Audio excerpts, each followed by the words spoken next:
श्री द्वारिकाधीश की जय।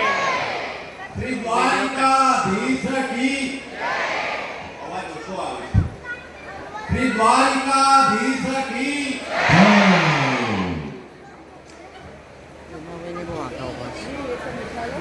भगवान भक्ताधीन है। कौन सा है? भक्त के अधीन है। जब भक्त इच्छा करे कि मोको भगवान को यहाँ पधरानो है અને એવા ઠાકોર પરિવાર અને એમાંના અમારા ગુજરાતીમાં બોલી છો પ્રવીણાબેન આ હૃદયથી કહું છું કે જે મેં મારા મુંબઈના સત્સંગોમાં કહું છું કે જેણે મીરાબાઈને ન જોયા હોય તો આ મીરાબાઈના દર્શન કરી લો। મીરાબાઈ આજથી 300 વર્ષ પહેલા થયા પણ એ જ મીરાબાઈ ફરી પાછા વિરારમાં પ્રગટ્યા છે। હું મારા મુંબઈના દરેક કાર્યક્રમમાં કહું છું કે જેણે મીરાબાઈ ન જોયા હોય એ વિરારમાં જઈને મીરાબાઈના દર્શન કરી લો। શું કામ? પ્રવીણાબેનને કહેવા માટે નહીં પણ ભાગવતજી બધા વાંચે પણ ભાગવતજીનું લેખન કાર્ય જો જેણે કર્યું હોય તો એવા અમારા પ્રવીણાબેન ઠાકોર। ભગવાન ભક્તાધીન છે અને એ ભક્તાધીન કે ભગવાનને પણ કહી શકે છે કે હું હવે તારે ત્યાં નહીં આવું, તું મારે ત્યાં આવજે। અને આ એનું પ્રૂફ છે કે દ્વારકાધીશ પ્રભુને વિનંતી કરી કે હે પ્રભુ હું 1 વર્ષ આવી, 2 વર્ષ આવી, 4 વર્ષ, 10 વર્ષ, 12 વર્ષ તો પછી મારી ઉંમર થઈ જશે તો તારે આવવું પડશે। તો કે તારી ઉંમર નહીં થવા દો, એની પહેલા આવી જાય અને એની પહેલા દ્વારકાધીશ પ્રભુ બધાયા શ્રી દ્વારિકા। वैष्णवो अहो भाग्य से अपना के ठाकुर परिवार ने आ मन में विचार आव्यो जो मंदिर तो बनी जाए नानु मोटू के भी कोना में गली में बनी जाए पर आटलो सुंदर भव्य मंदिर હું તો આવી શકતો એમ નતો પણ મેં પ્રેરણાબેનને બહુ આગ્રહ હતો કે મને નટવરભાઈ તમારે જરૂર આવવું પડશે।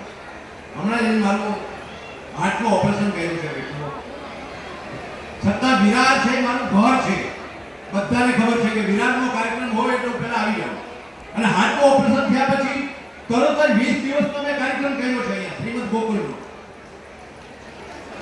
આ કૃપા છે મારી ઉપર આ દ્વારકાધીશની અને પ્રવીણાબેનને આ ખાસ આશીર્વાદ આપવા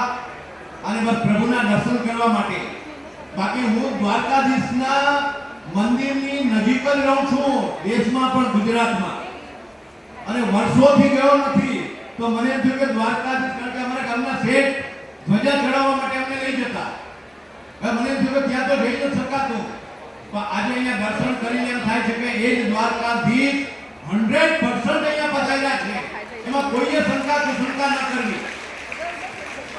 આ ભક્તાધીન પ્રભુ છે એનું પ્રમાણ શું? અમારા કુંભનદાસજી અષ્ટસખાના પહેલા સખા છે અને એ પોતાના ખેતરમાં મજૂરી કરે ત્યારે શ્રીજી બાબા એના ખેતરમાં ખેરવા પધારે। એ કહે છે મને મારું કામ કરવા દો, હું ગરીબ માણસ, મારી આ મજૂરી કરવા દો, આ વચ્ચે વચ્ચે આવો માં અને છતાં વચ્ચે આવે। કેવી રીતે આવે? શ્યામ લગ્યો સોંગ ડોલે माई मेरो श्याम लग्यो संग डोले, श्याम लग्यो श्याम लग्यो श्याम लग्यो संग डोले, माई मेरो श्याम लग्यो संग डोले। जीत जाऊं जीत आड़ोइया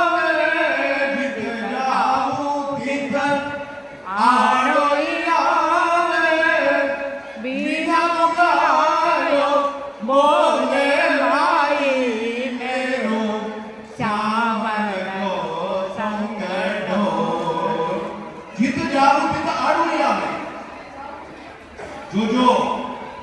आज बात बनी है या प्रवीणाबेन ने दिया कि प्रभु कहते हूं तारे ત્યાં આવું છું તો ચિંતા ન કર। પ્રભુ કુંભનદાસના ખેતરમાં ખેલવા પધારતા હતા એમ અત્યારે આ શ્રી દ્વારકાધીશ પ્રભુ અમારા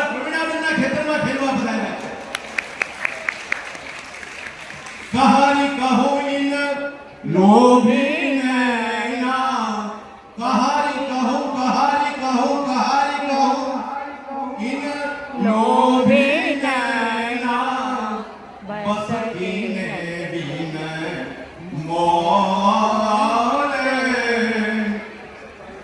કુંભનદાસ પ્રભુ કુંભનદાસ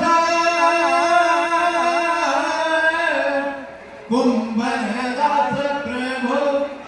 શ્રી ગોવર્ધન અરે હસ કર ઘૂંઘટ ખોલે માઈ મેરો શ્યામ લગો સંગડો શ્યામ લગો સંગ ડોલે માઈ મેરો શ્યામ લગો સંગ શ્યામ લગો સંગ ડો શ્રી દ્વારિકાધીશ કી આ રૂલ્સ આ પ્રમાણ કે જો તમારી ભક્તિ સાચી હોય તમારું હૃદય શુદ્ધ હોય દુનિયાને જે કેવું હોય તે કહે પણ હું એને વળી ચૂકી છું એટલે ભગવાન એ ભક્તની પાછળ દોડે ને બોલો આ પ્રમાણ છે જો પ્રવીણાબેનની પાછળ દોડ્યા કે ન દોડ્યા જંગલમાં મંગલ પ્રવીણાબેનને વિનંતી કરું છું કે હે પ્રવીણાબેન એવી વ્યવસ્થા કરી દેજો કે અમારે ગમે ત્યારે આવવું હોય ત્યારે વાહન મળે અમને હો